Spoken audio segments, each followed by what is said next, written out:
Seconde partie de notre débriefing du Grand Prix du Japon sur F1 TV, Ziv, avec évidemment au Japon, on est à Suzuka, sur le circuit qui appartient à Honda, la Bérésina McLaren Honda. On se perd aussi là en explication parce que on se dit ça progresse pas, quoi, ça n'avance pas. Ça fait maintenant 8 mois qu'ils sont là. Et on a presque l'impression qu'ils avancent à reculons.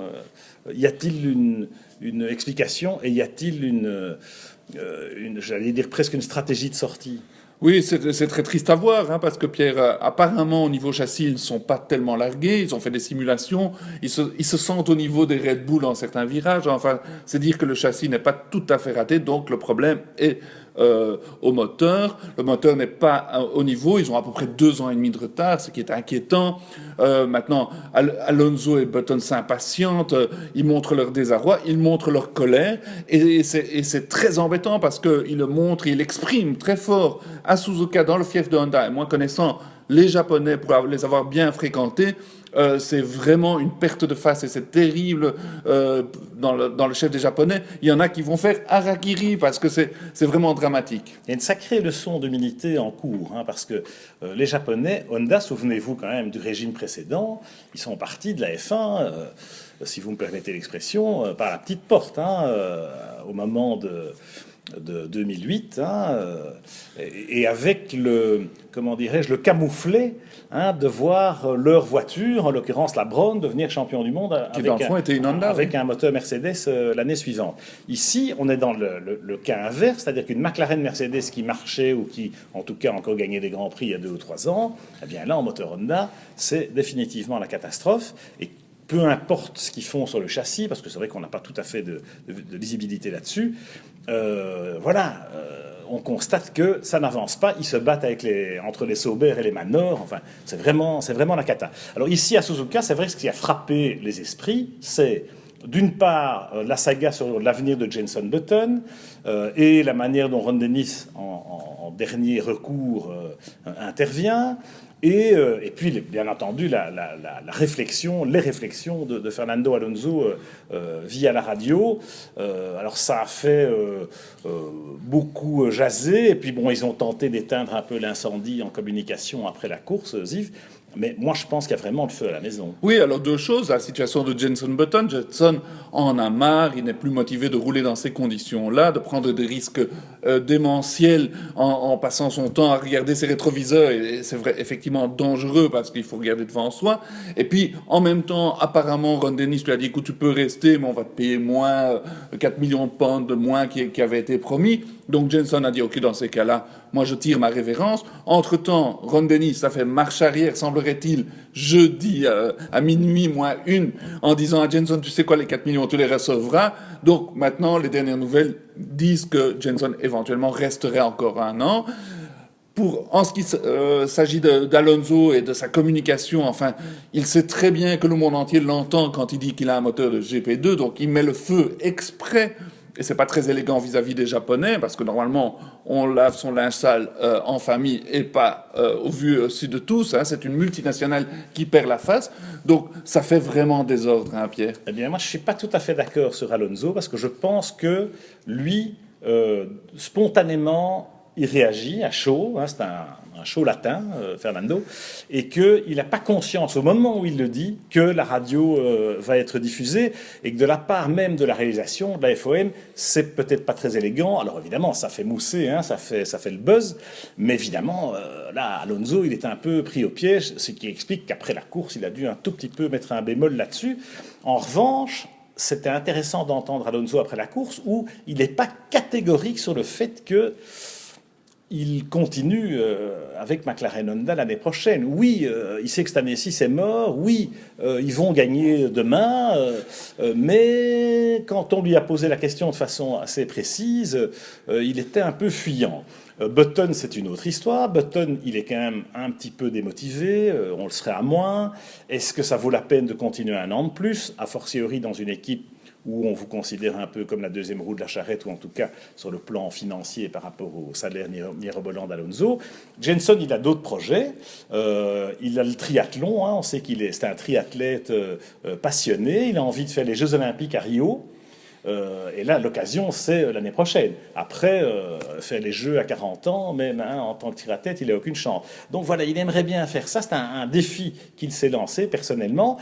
Et d'autre part, il a une très belle offre de la BBC pour devenir une star de la télé. Top Gear en Angleterre, ça n'est pas n'importe quoi. Alors, il est vraiment, je crois, déchiré entre les deux.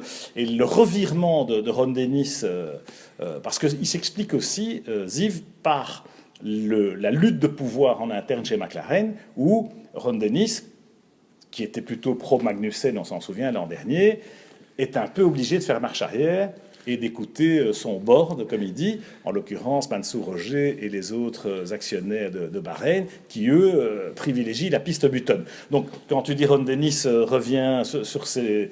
et rend les 4 millions de livres à Jenson Button, c'est un peu à contre... un insu de son plein gré, et Button le sait très bien. Oui, et Ron Dennis n'est pas une contradiction près, parce qu'on a appris que en fin d'année dernière, quand ils ont choisi Button plutôt que Magnussen, Ron Dennis a donné sa parole à Magnussen en disant, écoute, on fait rouler Button à 1 an, et après le volant, il est à toi.